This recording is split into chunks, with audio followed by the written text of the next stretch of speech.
네, 민수기 5장 말씀입니다. 우리가 민수기 말씀을 통해서 은혜를 받으며 또 금요 기도의 시간을 갖고 있습니다. 지금 앞서서 1장에서 4장까지는 이스라엘 백성이 이제 가나안 땅을 향해 진군하기 전에 준비하는 중요한 일로 가서 싸울 사람들의 수를 세고 또 진영을 갖추고 그리고 그 다음에는 싸우지는 않지만은 하나님을 모시는 레위 지파가 어떤 일을 할지 각 게르손, 무라리 등등 고앗 자손이 하는 일에 대해서 말씀을 하셨습니다. 물론 그들의 수도 세웠고 이제 진영을 이제 다 갖추었는데 문제는 이 진영 자체가 어떠해야 되는가 하는 것입니다. 이 진영은 하나님이 임재하셔야 되기 때문에 거룩하신 하나님이 임재하셔야 되기 때문에 거룩해야 된다는 것이죠. 하나님은 거룩하시기에 거룩하지 않은 곳에는 임하시지 않습니다. 그래서 이제 5장은 이 진영 자체가 깨끗해야 된다, 거룩해야 된다는 것을 말씀하고 있습니다. 그래서 진영 안에 거룩하지 못한, 정결하지 못한 것들을 이제 제거하라고 하나님께서 모세를 통해서 이스라엘 백성에게 명령하고 있습니다. 우리가 이제 그 부분을 5장의 1절에서 4절 부분을 함께 읽었는데 거기를 다시 보면 특별히 부정한 것, 정결하지 않은 것이 당시에 이제 나병 환자, 유출증 있는 자, 죽은 시체를 만져서 부정하게 된 사람은 남자, 여자 막론하고 그 누구라도 다 진영 밖으로 내보내라고 그렇게 하나님이 명령하시는 거죠. 그런데 여기 보면은 왜 그렇게 내보내게 하시는가? 그것은 진영을 더럽히게 하는 것이고 더럽히게 되면 하나님께서 그 진영 가운데 거할 수가 없기 때문에 그렇다는 것입니다. 그래서 여기 보면 3절에 그들이 진영을 더럽히게 하지 말라 내가 그 진영 가운데 거하느니라. 거룩하신 하나님이 거하시는 곳이기 때문에 거룩하지 않은 존재가 있어서는 안 된다. 깨끗하게 해야 된다. 이제 그 말씀을 하신 거죠. 하나님이 이렇게 모세를 통해서 진영을 거룩하게 해라, 더럽히지 말라 이렇게 명령하셨을 때 이스라엘 백성이 그 하나님의 명령을 그대로 다 순종해서 이제 정결케 했다는 말씀이 우리가 읽었던 본문 말씀이고 그 뒤에도 역시 그 정결케 하는 것이죠. 그래서 간통하는 아내의 그 가능 여부를 이렇게 점검하는 방법 등등 그 죄에 대해서 어떻게 속죄를 해야 되는가 등등 이런 부분의 정결에 대한 부분이 5장에 이렇게 나오고 있죠. 오늘 이 말씀을 가지고 우리가 오늘 이 시대에 우리 삶 가운데 어떻게 적용할 것인가 함께 은혜를 나누고자 합니다. 무엇보다도 중요한 것은 우리 자신에 대한 정결입니다. 그래서 과연 우리 안에 우리 하나님이 거룩하신 하나님이 거하시도록 우리는 우리 자신의 거룩함, 정결함을 위해 노력했는가 하는 걸 우리가 생각해 봐야 됩니다.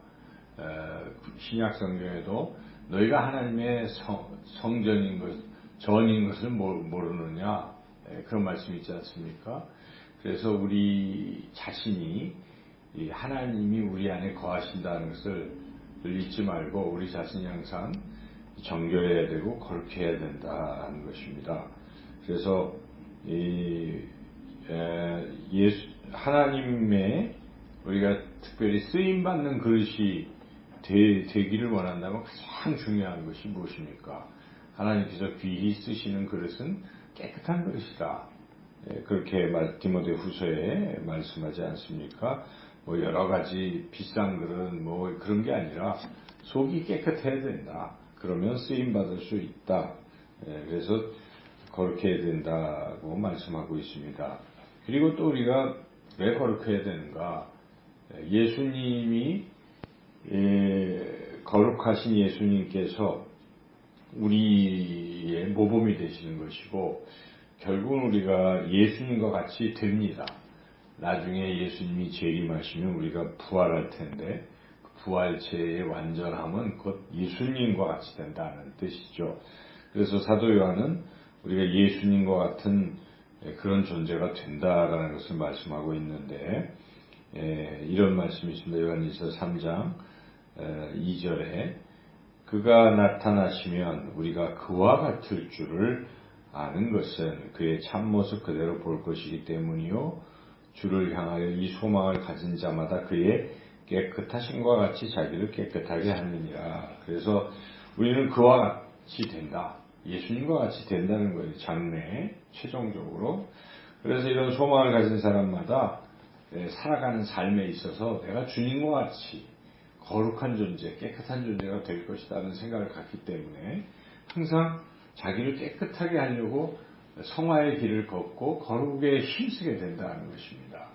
그래서 이러한 소망이 필요한 것이고 또 그 거룩을 향해서 나아가는 이런 삶의 자세가 바로 신앙인의 참 모습이라 하는 것입니다.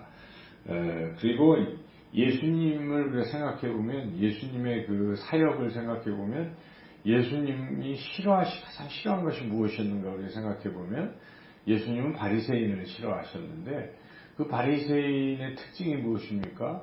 겉은 깨끗한 것 같이 보여도 그 속은 무덤 속과 같은 그런 열린 무덤, 회칠한 무덤과 같이 그 속이 더럽다.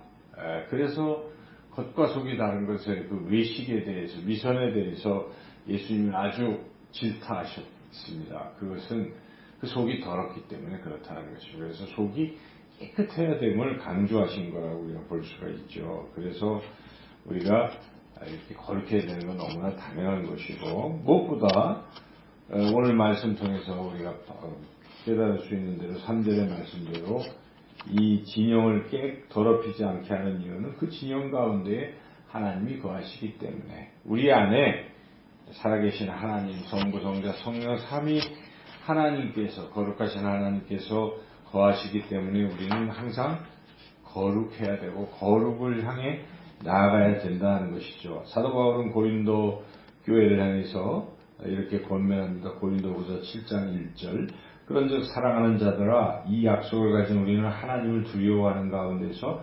거룩함을 온전히 이루어 육과 영의 온갖 더러운 것에서 자신을 깨끗하게 하자. 그래서 우리가 신약 성경을 봐도 이 바울 통해서 하나님이 우리에게 권면하신 것은 거룩하고 깨끗하게 돼야 된다. 그렇게 그것에 힘써야 된다는 것을 강조한다는 것을 알 수가 있어요. 우리 예수님도 산상설교를 하실 때 이 복이 있는 사람이 어떤 사람이냐? 마음이 청결한 사람이 복이 있다. 마음이 청결한 사람 복이 있나니 그들이 하나님을 볼 것이며 라고 말씀하고 있습니다. 그러니까 마음이 청결한 것, 깨끗한 것을 그렇게 원하시는 거예요. 하나님께서. 그리고 우리가 무엇보다도 거룩하고 깨끗한 그러한 삶을 살아야 되는데 결국 깨끗하다는 건 마음이 깨끗해야 된다는 것이죠. 그러면 내 마음이 더러운 것, 내 마음을 더럽히는 것이 무엇인가? 우리 예수님께서 마가복음 7장에서 21절, 23절까지 우리를 더 더럽히는 것, 우리 마음을 더럽히는 것이 무엇인지를 아주 분명하게 말씀해 주셨습니다. 속에서 곧 사람의 마음에서 나오는 것은 악한 생각, 곧 음란과 도둑질과 살인과 간음과 탐욕과 악독과 속임과 음탕과 질투와 비방과 교만과 우매함이니 이 모든 악한 것이 다 속에서 나와 사람을 더럽게 하느니라. 여기 계속 반복이 되기도 하는데 요약을 해본다면 결국 음란한 마음과 욕심 이 두 가지라고 볼 수가 있어요. 정욕이라고 볼 수가 있겠죠. 정욕.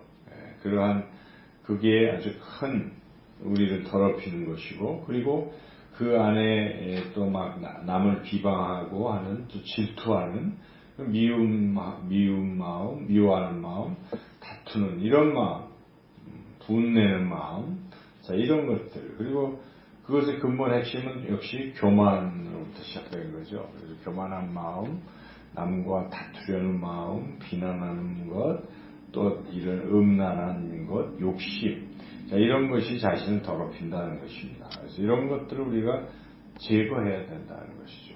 어떻게 제거할 수 있겠습니까? 우리 속에 있는 더러운 것을 어떻게 제거해야 되겠습니까? 좀 전에 우리가 찬양을 했지만 주의 보혈을 지나 우리가 정결케 된다는 것입니다. 주의 보혈을 지나. 그러니까 예수님의 십자가의 보혈로 우리가 정결케 되는 것이죠. 그리고 성령, 거룩하신 성령은 우리를 계속 성화시키고 정결케 하시는 것입니다. 그래서 우리가 성령 충만해야 되는 것이. 그럴 때 우리가 삶에서 이런 것들을 제거하고 거룩하게 살아갈 수가 있다는 것이죠. 또한 말씀이 우리를 거룩하게 하는 것입니다. 청년들이 무엇으로 깨끗게 하리까? 오직 주의 말씀을 따라 삼갈 것이니라. 아까 귀히 쓰이는 그릇이 깨끗한 그릇이 돼야 된다라고 사도 바울이 디모데에게 그렇게 권면하면서 뭐라고 말씀하시면 또한 너는 청년의 정욕을 피하고 주를 깨끗한 마음으로 부르는 자들과 함께 의와 믿음과 사랑과 화평을 따르라. 그래서 깨끗한 상태를 계속 유지하려면 같이 그렇게 거룩한 사람들과 교제해야 되는 것이고 그들과 함께 있을 때 또 깨끗해지는 것이죠. 그래서 이렇게 우리가 예수님의 십자가 보혈, 주의 성령, 또한 말씀, 또 다른 좋은 믿음의 거룩에 힘쓰는 사람들과 함께 교제하는 그러한 삶, 이런 삶을 통해서 우리는 점점 더 거룩함으로 나아갈 수가 있다. 그리고 우리 안에 있는 더러운 것들을 이렇게 제거할 수가 있다 하는 것이. 물론 여기에 우리의 죄를 고백하고 하나님 앞에 또 아랠 때 이런 죄들이 또 제거되는데, 자, 그래서 우리가 이렇게 우리 내 속에 있는 더러운 것을 먼저 우리가 정결케 해야 되고, 그럴 때 비로소 하나님 우리 안에 거하시는 것을 우리가 더 가까이 느끼고 하나님을 보게 되고, 우리 삶에서 하나님과 더 풍성히 교제하고 삶이 더 풍성해지는 그 비결이 그런 것입니다. 왜 나는 신앙이 점점 떨어질까? 나는 왜 자꾸 하나님을 가까이 하기 싫어할까? 나는 왜 이렇게 기운이 없을까? 육신이 연약할까? 그거 다 핑계예요. 결국 영적인 싸움인 것이죠. 결국 내 안에 욕심과 어리석음, 또 그러한 것들, 이런 것들을 제거하지 않기 때문에 그런 것입니다. 그래서 우리가 제거해야 됩니다. 그래서 우리가 거룩해질 때 우리가 더욱더 주님과 가까워질 수 있다는 것이죠. 그래서 무엇보다 하나님의 권능, 은혜, 능력을 체험하기를 원한다면 이렇게 우리가 거룩함에 힘써야 되겠다는 것입니다. 둘째로 또 우리가 무엇을 거룩하게 할 것인가. 오늘 본문에 있는 그대로 이제 나뿐만 아니라 공동체 속에 이 더러운 것들을 또 제거해야 된다는 것이죠. 공동체 중에 가장 우리에게 가깝게 느껴지는 공동체는 가정 공동체입니다. 그래서 이 가정을 정결케 해야 됩니다. 가정이 정결해야 하나님의 임재를 경험하게 되고 하나님의 능력을 체험하고 그렇게 살아갈 수가 있습니다. 그래서 여러분들의 그 가정을 위해서 기도할 때 특별히 그 가정 속에 있는 어떤 지체들, 가정의 자녀들이나 또 배우자나 또 어떤 그런 등등 가운데에 그러한 더러운 것들을 우리가 제거해야 되는 것이죠. 우리가 대적하고, 그래서 자녀들이 세속에 너무 물들어 있다. 우리가 그 방치해서는 안 되는 것입니다. 우리가 기도해야 됩니다. 그걸 제거해야 돼요. 그래서 특별히 자녀들이 자꾸 다투고 이 가정에서 서로 싸우고 다투고 미워하고 하는 것 제거해야 됩니다. 그 분내는 것 제거해야 되는 것이고 서로 비방하는 것도 제거해야 되는 것이죠. 그리고 이 가정의 식구들이 너무 이 세상 속에 빠져 있는 것, 세상과 짝하는 것, 세속화되는 것도 우리가 막아야 되고 그걸 제거해야 되고 잘 가르치고 인도해야 된다.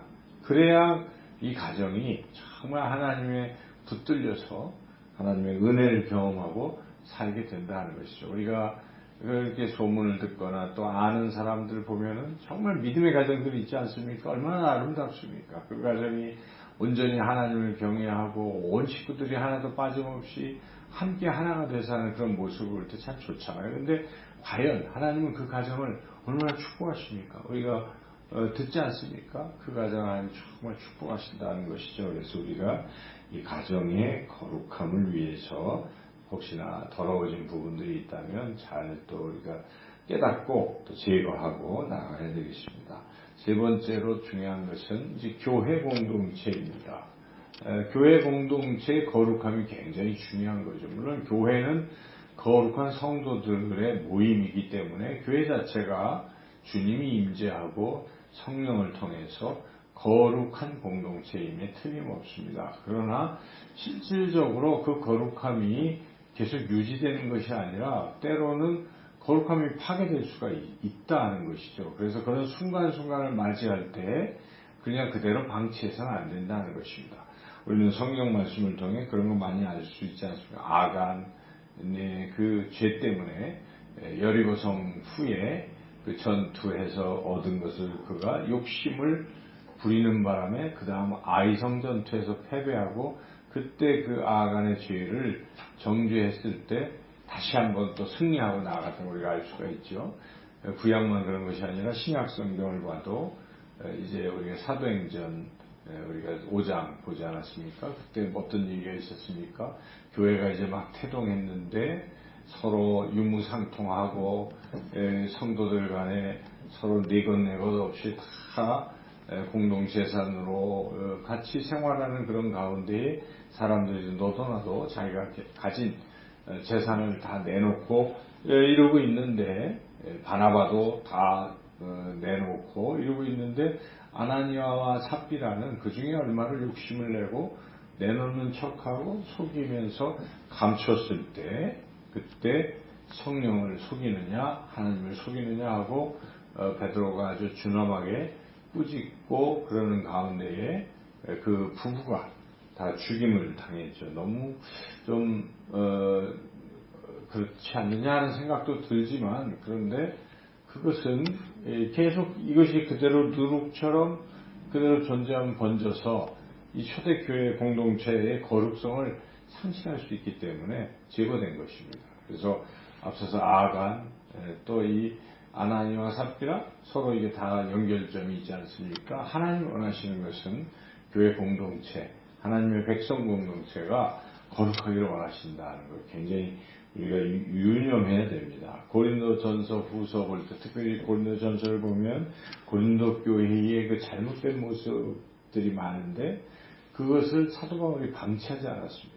눈물의 편지도 있고 고린도 전서, 고린도 후서 또 다른 제3의 편지 여러 차례 고린도 교회에 편지도 보내고 직접 바울이 방문도 하고 뭐 이러면서 그 무너져가는 고린도 교회를 또 이 세속화되는 고린도 교회를 이렇게 다시 정결케 하려고 얼마나 애를 쓰고 있습니까? 그래서 우리가 이 교회 오늘날도 이 교회의 이 정결을 위해서 기도해야 됩니다. 그리고 그런 부분들을 제거해야 되는 것이죠. 교회 내에 미움과 다툼이 있다든지 분노와 또 교만, 비방하는 것, 특별히 거짓 이런 것들이 있다면 우리가 이게 제거해야 됩니다. 그리고 또 가장 심각한 것 중에 하나는 교회가 점점 세속화되어 가는 것입니다. 교회 교인들이 세상을 좋아하고 그러다가 이 교회 분위기 자체가 세상과 별 차이 없이 막 이렇게 그게 대세가 되는 이게 바로 세속화입니다. 교회가 세속화돼서는 안 돼요. 교회는 교회입니다. 교회는 정결해야 되는 것이죠. 구별돼야 되는 것입니다. 그래서 우리가 그러한 부분의 요소들을 우리가 기도하면서 교회의 거룩함이 회복되도록 우리가 기도해야 되겠습니다. 특별히 한국 교회가 무너졌습니다. 한국 교회가 점점 세속화되고 또 오히려 세상의 지탄을 받는 지금 이런 우리 시대 교회가 무너지는 소리를 듣고 있습니다. 지금 요즘 교회가 너무나 어렵게 되는 이런 상태에 우리가 정말 기도해야 됩니다. 이 한국 교회를 하나님 다시 한번 정결케 하옵소서, 성결케 하옵소서 기도하고 회복되어야 된다 하는 것이죠. 오늘 이 말씀을 통해서 우리는 내 안에 있는 그 악한 것들을